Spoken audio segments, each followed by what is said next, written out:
You did not reach your prime in high school. You did not peak in college, okay? I have no idea how my life is going to work out. I truly just have the faith that it will. If we could go back in time and change one little tiny thing, maybe our life would be better. But also, maybe it could be worse. Look back and see how far you've come, but don't stay there. Don't think that that's the best that your life is gonna get. Hello everyone, welcome back to another episode of the Girls in Real Life podcast. I am your host, Mariah Clayton. Happy Monday. If you are watching, then you can see I had to bring out Old Faithful, my Blue Yeti microphone. I love my Shure microphone, okay? That is my girl. We're like this, but I have this problem probably once a month where the cord that connects the microphone to my computer, it just breaks. So that's what happened. I don't know what's wrong with it. Obviously it just broke some kind of way. There's a short in the wire or something, so I'm gonna have to order a new one. But this will probably be like the fourth cord that I've had to order because it always breaks on me. And I don't know if that's a testament to me just being too rough with my equipment or not putting it back in the right way, but it's just very annoying. So I have to again order a new mic. Not a new mic, Jesus, if I had to order a new mic I would cry. I have to order a new cord for my mic from Amazon, so next week we should be all good. But actually next week is our spooky season episode. Let me remind you guys real quick, for all of my new girlies who are new to the girl gang, we do a spooky season episode every October, and it is always the Monday before Thanksgiving. No, Jesus, not Thanksgiving. The Monday before Halloween. So the spooky season episode, it is always a true crime episode. I've been doing this for the past 3 years now. I am a big fan of true crime. I know a lot of us are really big fans of true crime. So it's just a way for me to do something a little bit different on the podcast, give y'all a little taste of something new, and also get into the season of Halloween and spooky season and fall vibes and all the things. So I'm really excited because I'm going to be having a guest on the show. I haven't had a guest in what's felt like such a long time. She is a true crime queen, and she just so happens to be a really good friend of mine. So I think you guys are thoroughly going to enjoy this episode. Think of Crime Junkie, but like Girls in Real Life version.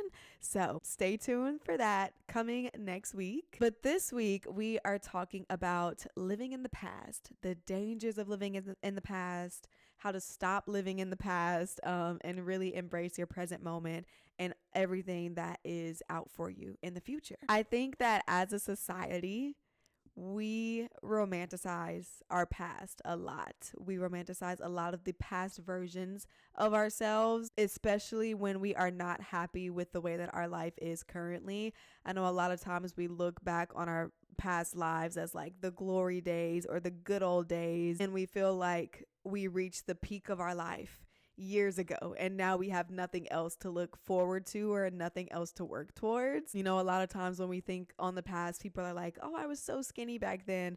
Oh, I had the best time back then. Or, oh, I was able to do this back then. And we think about all of the things that we were able to do or that we did do in our past lives, and we completely ignore everything that we're doing currently and everything that we will be able to do.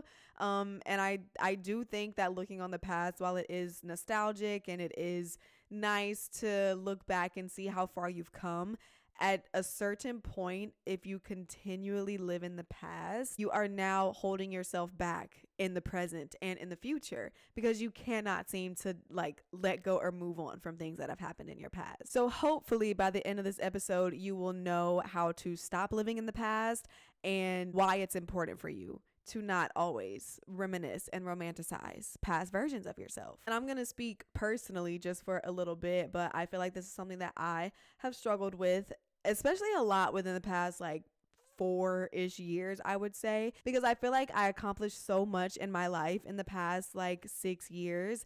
And after those moments happened, I've just kind of been in this limbo state where it's like, where do I go from here? You know? So for example, 5 years ago now, which is crazy, I won the title of Miss Louisiana USA. And I felt like that was the absolute peak of my life. Nothing would ever top that moment. It was the best feeling I've ever had in my entire life. Still to this day, it is just amazing to me that I still was able to have that life experience.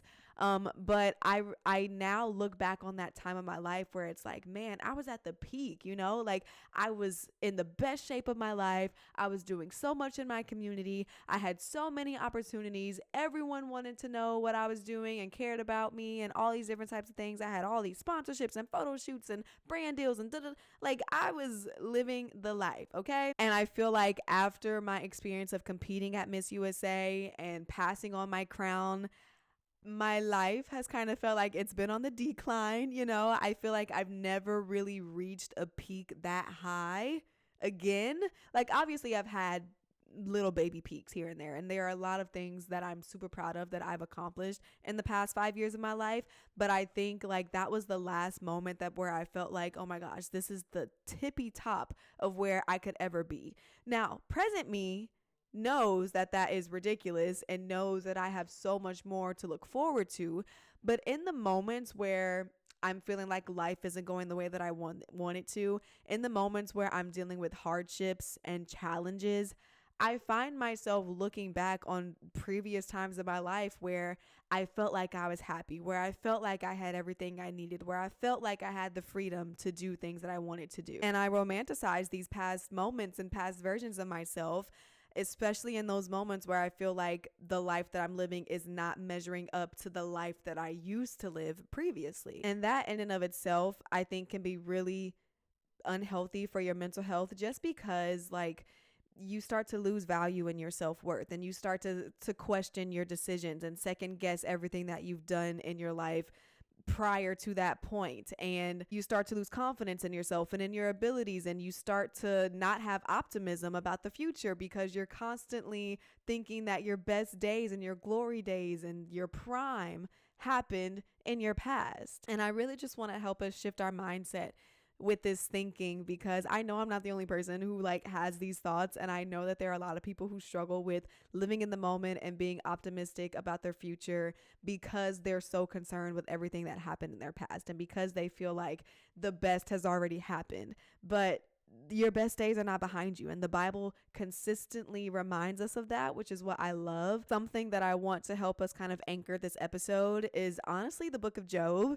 And if you haven't read the book of Job, I'll give a very quick synopsis, but I would encourage everyone to go and read the book of Job, because it is a clear depiction of someone going through something horrible and traumatic and coming out on the other side of it, even though they didn't think that they would. So I think that you should definitely study this book in your own time, but I will give a very, very quick synopsis for those of us who are unfamiliar with the book of Job. So the book of Job is about a man who was a very righteous man. He was a man of faith. He was very blessed, had a lot of kids, had a lot of wealth, was just a really good person. And one day the devil goes to God and says, you know, Job only praises you and serves you and worships you because you have given him all of the things that he desires. You've given him the family, you've given him the wealth, you've given him all of the great things that everyone wants. But the minute that is gone, he's not really gonna want to serve you anymore. And God is like, you know what? You can try, like you can do whatever you want to do to Job. Just don't kill him, because I have so much faith in Job that he will not depart from me, that I'm going to allow you to do whatever it is that you want with him. Just do not kill him. So the book goes on, and you know, the devil ends up taking away pretty much everything from Job. He kills all of his kids, takes away all of his wealth, gives him this really horrible skin condition that is like very painful with open sores and just like very gross and disgusting, right? And we see that Job starts to get depressed, and the entire book is him having a conversation with his three best friends, and his best friends are trying to tell him like, you know, maybe you did do something. Like, is there something that you need to repent for? Because you know, God only punishes the sinners, and he only punishes people who have done wrong things. And Job keeps trying to tell them like, y'all, I haven't done anything. Like, I'm a righteous man. I live my life the way that I'm supposed to live my life. Like, I didn't do anything that would warrant this type of punishment. So as we go through the book, you know, it starts off with Job being very optimistic and saying like, God, I know that you're here with me. Like, I'm okay. Like, just bring me through this. And it's like the longer that he's in this very hard season of his life, the more that he's starting to question to himself, well, did I do something wrong? is God punishing me? Like, why is this happening to me? I would rather be dead than have this happen to me. I would rather have not even been born, you know? And he's having all these really dark thoughts the more that we get into the story. And where I want to read from you guys from is actually kind of towards the end, where I feel like Job has just accepted his fate and he just doesn't believe that he'll ever get out of this moment. And this is in Job 29 verses 2-6, and I'm going to read it very quickly. It says, "How I long for the months gone by, for the days when God watched over me, when his lamp shone on my head, and by his light I walked through darkness. Oh, for the days when I was in my prime, when God's intimate friendship blessed my house, when the Almighty was still with me, and my children were around me, when my path was drenched with cream, and the rock poured out for me streams of olive oil." So this whole section of verses right here is really Job reminiscing on his past life. He's like, oh my gosh, I long for the days where everything was good. I long for the days where I felt like I was in my prime, where I felt God with me in every single moment, where I had my kids, where I had my wealth, where I had people literally like willing to pour out oil from the rock for me, right? Like, Job was a very righteous man. He was a very wealthy man, and everyone in the town loved him and accepted him. But because of all of these tragedies that happened in his life, and especially with the skin condition that he had going on, people did not want to be around Job. People were detested by Job. They thought he was unclean, because if you had a skin condition back then, you were deemed just like very unclean. You couldn't even go near someone else. So Job was going through it. And as he's in this moment of despair, like I said, what I just read, we see him looking back on his past and thinking and dreaming and longing of when things were right, when things felt normal, when things were going good. And isn't that so true about us today, where when things are going great and we feel God with us and life is going good, we're all for praising God, and we're all for saying like, God has blessed me, God has favor on me, God has his hand over my life. Like, we will proclaim that. But the minute that we go through something that is hard, the minute that we go through a season of depression or a season of confusion where we don't really know what's going on, we start to question ourselves, and we start to question God, and we start to reminisce and romanticize the moments in our past where we felt like we had everything that we needed and wanted in our life. And as we continue to go through the story, by the end of it, we see that God has blessed Job tenfold over than what he had at the very beginning of the story. He had more kids. He had way more money than he ever had before. He had way more goats and animals and all the things that were important back then, right? Like, at the end of the story, God restores everything to Job 10 times over. But when he was in the middle part of his story, when he was in the pit, when he was in the despair, when he was in the trenches, he was not happy, and he was questioning everything, and he was longing to go back to the way that life was before. But I think the entire lesson that we can learn from Job and from his story is that God has so much more planned for us. Even though Job felt like at the beginning of the story, he felt like he had it all and he felt like he had everything that he could ever dream or imagine, at the end of the story, he realized that like God's plan and what he had for him at the end of his story was so much greater, so much bigger, so much more fulfilling than what he had at the beginning. The book of Job is where we can see very clearly a man of faith, a man of righteousness, a man who seemingly had everything that he could ever want or desire out of life. We see him go through the hardest moments and tragedies of his life. We see him question God. We see him get angry at God. We see him have thoughts of wanting to die and to never be born. And then at the end of it, we see him completely restored. We see him completely on the other side of the tunnel, happy and more fulfilled than he ever was at the beginning. So like I was saying, I think many of us are like Job. When we are in the midst of our despair, when we are in a situation in our lives that we cannot understand why this is happening to us, why are we going through this, we do look back on our glory days, and we do look back at the times where we felt like God blessed us immensely, and it's like, what happened to that moment? Why can't I go back there? But I think the seasons that God brings us to and through are so important. I think that a lot of times we go through hard seasons because God is testing us, right? Like I said, Job didn't do anything wrong. He was a righteous man, But that did not mean that that excluded him from going through hardships and going through struggles. God has to test us. He has to test our faith in him, because without the test, we don't really know how much faith we have in God until we're in a moment where our faith is tested. Even though we might not understand it in that season, it's like we cannot negate the fact that this is happening to us for a greater good. We have to know that God is getting ready to bless us, that he is getting ready to restore everything that we lost, plus some. Even though we might not know what's ahead, even though we might feel like our best days are behind us and we lived in our prime already, we have to remember that God's plan is to prosper us and not to harm us. At the end of the story, we will be restored in the same way that Job was restored. And I think the more that we can remember that, the less that we will continue to look back on our past as if everything was great back then. Because honestly and truthfully, y'all, when we look back on the past and we reminisce and we romanticize these past versions and past things that we've done, we are looking at them through a very different lens. And what I mean by that is a lot of times we ignore or we choose to not think about all of the negative and bad things that happened when we were going through that season of our life. I will continue to use my Miss Louisiana experience, for example. Was that the happiest moment of my life? Do I feel like that was the peak of my life? Yes, absolutely. But I also tend to forget a lot of times how stressed out I was, how sometimes I was depressed because I was a reigning queen in the middle of a pandemic and it was just a lot on my mental health. Sometimes I forget about how difficult my training sessions were and how aggravated and frustrated I would get with myself and how I always cared about what people thought and how I always tried to make sure I had the best appearance. And, you know, I forget about all of the hard things that came with that season of my life, even though things, when you look back on them, you remember them being just great and amazing and the best thing to ever happen.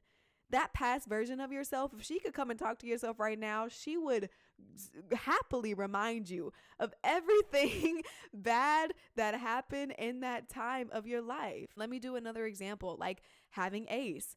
I know when I look back on the newborn stage, I miss I miss how much he slept. And I miss how he would just, sit with me quietly and, he couldn't really do much of anything. How I could just hold him all day and all these different things, right? Like all of the romanticization of the newborn stage.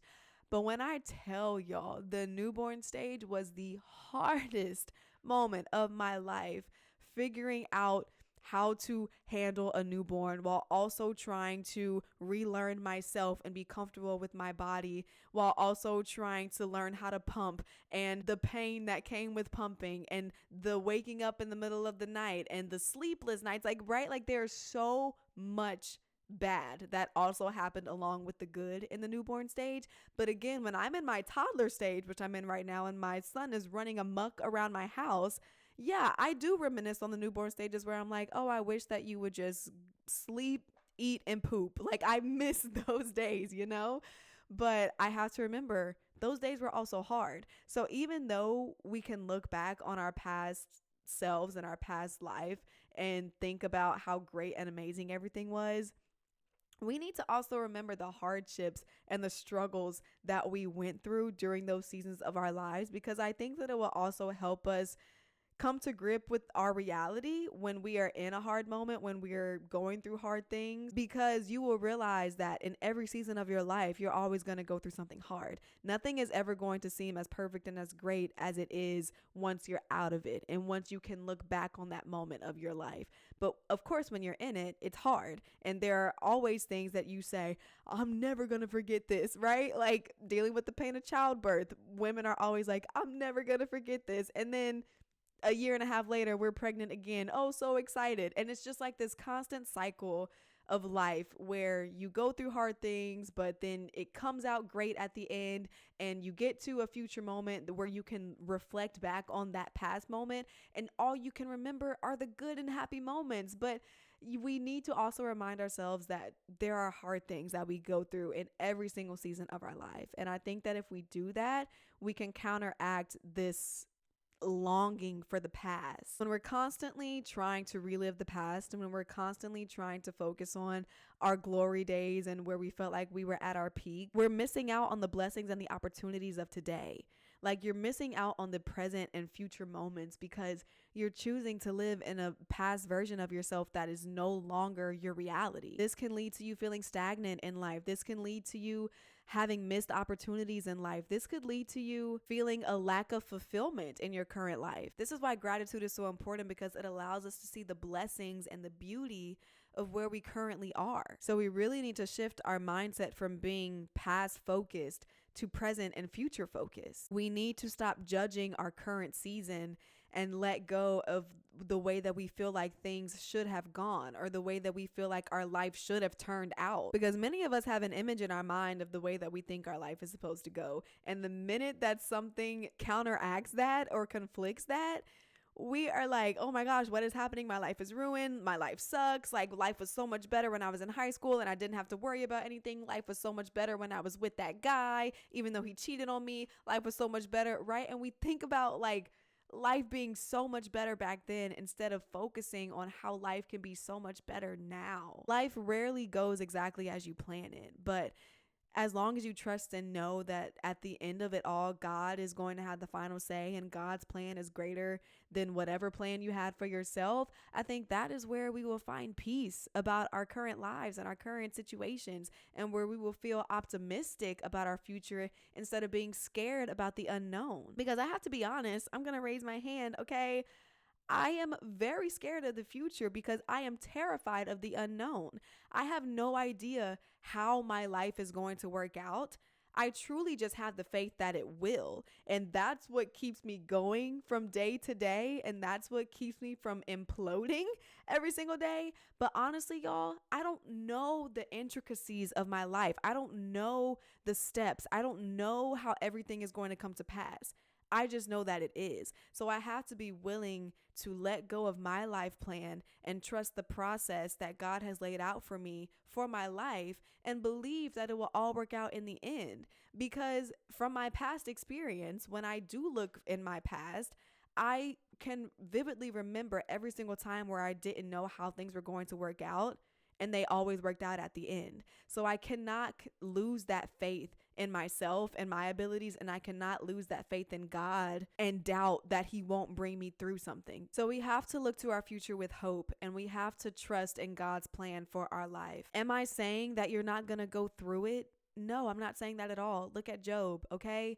Job, seriously, like, that man went through some hard stuff, enough to want to break anybody down. But even though he questioned God, even though he was angry with God, even though he didn't understand why he was in the season he was in, he never lost his faith. And I think that that is so important, because it is human nature when we go through something hard and trivial that we're angry and we're upset and we start questioning everything. But where the line has to draw is that you cannot lose your faith because of it, right? Like, Job still fully believed in God and in who God was, even though he might have been questioning it a lot and like questioning why this was happening to him a lot. He never lost faith in who God was. Do I think Job had a hope for the future? Honestly, no, I don't. I think, like I said earlier, I think that he had accepted his fate and was just like, God, if I did it, then this is what I deserve. If I did sin, if I wasn't righteous, if I did something to hurt someone else, then this is what I deserve. You know, he was in that mindset of, okay, I'm accepting it. But I don't think, even though he didn't have hope, I don't think that he did not have faith. Because I think that if he would have lost faith, I don't think that God would have restored everything. And the whole reason behind God allowing Satan to test Job in that way was to test his faith. So even though he lost hope for himself, even though he felt like it was the end of the road for him, he never once lost faith in God and in who he was. He just was in a very sad and depressive moment, and he was just like, God, if I did it, then this is what I deserve, you know?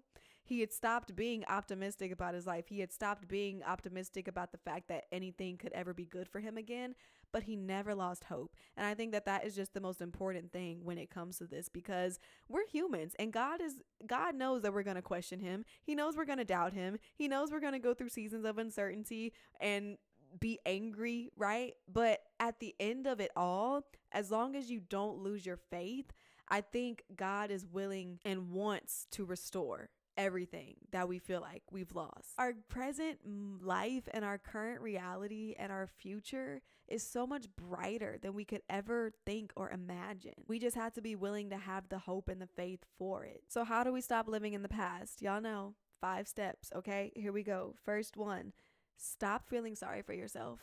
Please stop feeling sorry for yourself. Everyone goes through things. Everyone is dealing with hardships that they don't want to have to go through. But that is not an excuse for you to feel sorry for yourself, to think that you are incapable, to think that you are not worthy, right? Like a lot of times when we're in a season that we don't understand, we are kind of just like, woe is me, you know, like I wish I was never born, kind of like Job.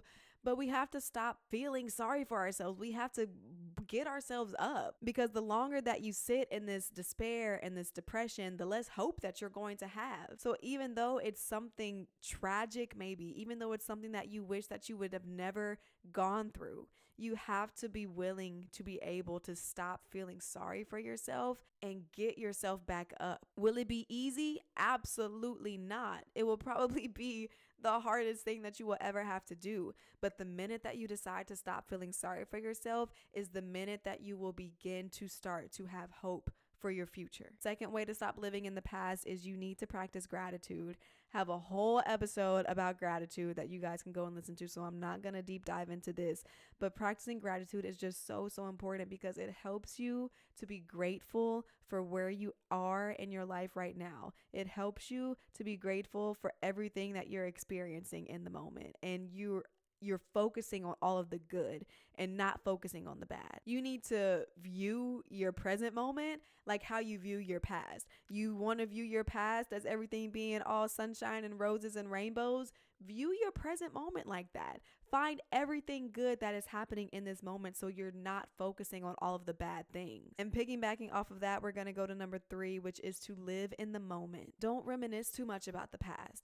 Don't think too far ahead in the future to where you get freaked out because you don't know how you're going to get there. Live in the moment and be present. Be where your feet are and know that this is a beautiful phase of life. And one day down the road, when you're like in your 60s and you're really reminiscing and feeling nostalgic, you're going to look back on the season of your life and want to be back here, because one day it's going to be too late. One day you're going to be on your deathbed and just like wishing that you took more advantage of the time that you had. Time is fleeting, okay? So we need to be grateful for where we are and the time that we do have, because we don't have a lot of it. Even though we like to think that we're going to be forever young and we'll get to do all of our heart's desires and we'll get to live out everything, it's not true. Time is a very, very precious thing. And that's going to lead me to number 4 is you cannot take time for granted.